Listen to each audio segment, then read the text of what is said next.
Hi guys, तो फिर हम लोग जा रहे हैं रोंगो वैली। पता नहीं है उधर पे क्या है, ये पर रास्ता बहुत ख़राब है। ये मोटी है, हम कुछ कर नहीं सकते। सुबह को बहुत बारिश था इसलिए हम लोग छतरी भी लाए हैं। दिखा दीजिए छतरी, तो पीछे का व्यू है जहाँ हम जा रहे हैं। बहुत कौड़ा है।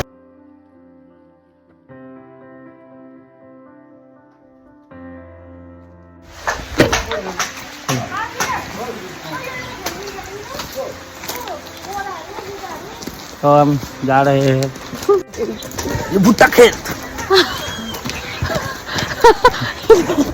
ये हंस रहा है।